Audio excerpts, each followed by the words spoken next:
Okay, so this week we are going to be covering stress, lifestyle, and health. So we'll be looking at what we mean by stress, what exactly is that, how do we define it.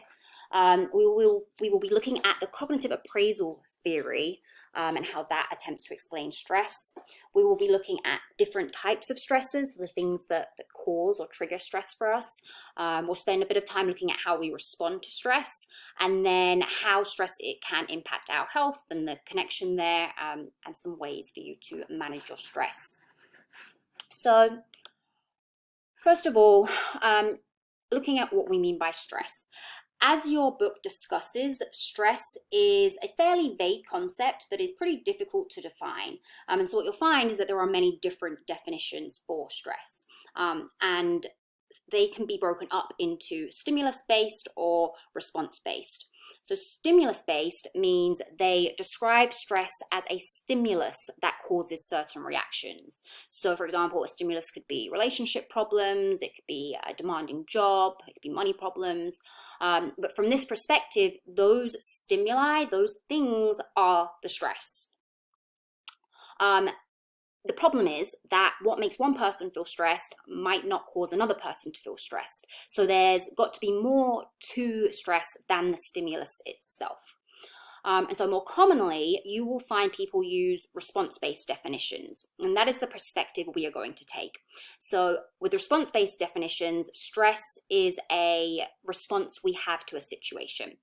That includes our physiological response, so what's going on in our body, our emotional response, what we're feeling, and our behavioral response, what we then do with that while we're feeling that way. I mean, we'll be looking at all of this throughout this week, but that still leaves the question, what is stress?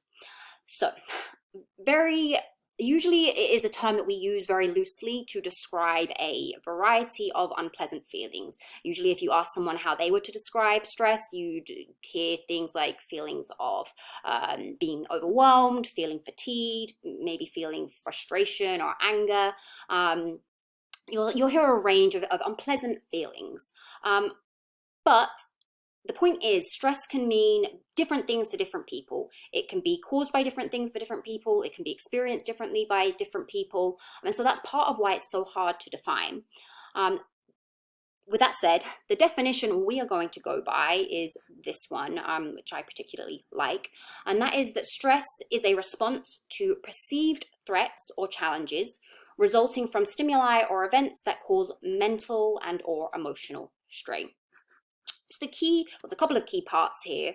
One is that it causes strain. And I emphasize that because we might experience an unpleasant emotion in response to a perceived threat or a challenge. So for example, we might experience fear or anxiety in response to something. But what differentiates that from stress is that stress is the result of that perceived threat or challenge causing strain. It's not just triggering an emotional reaction, it is putting some kind of strain on you, it's putting pressure on you somehow. And so that makes that emotional experience a little different from just experiencing fear or just experiencing anxiety in response to something.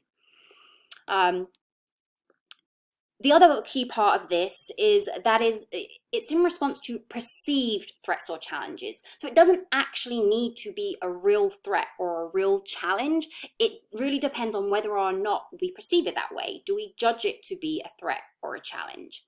And that brings me to cognitive appraisals.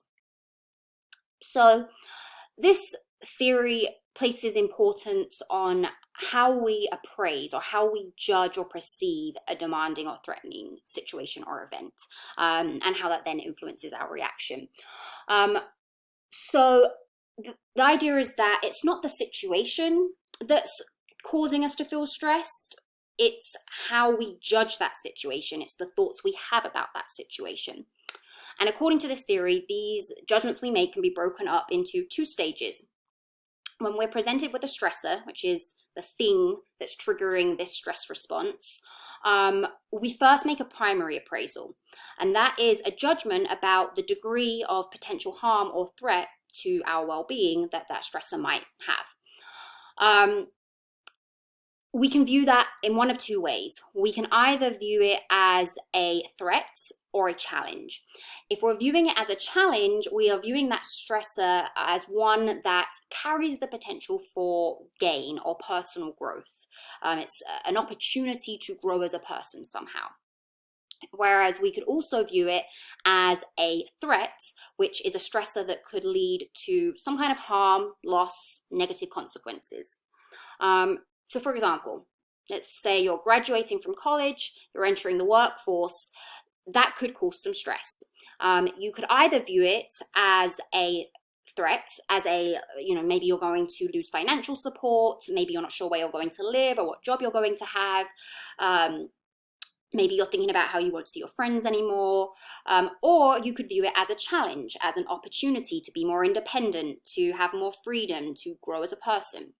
And what this theory suggests is that whether or not you view it as a challenge or a threat will determine how stressed you feel. If you do view things as a challenge, that doesn't necessarily mean you won't experience stress, but the idea here is that it might not be quite as much stress, or it might be a different experience of stress. But from my personal experience, I can say there have been many things in my life where I've definitely viewed them as a challenge and as an opportunity to learn and to grow. And that doesn't mean that I didn't get stressed during it. But I would say I would probably have felt much more stress if I didn't view it that way.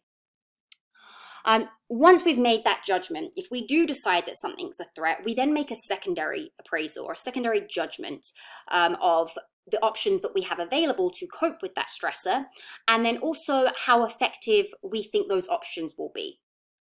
So if we decide that, well, yes, this is a threat, but I have these effective options, I have these ways of dealing with this that are going to work, then we'll view it as a low threat and we'll feel less stressed.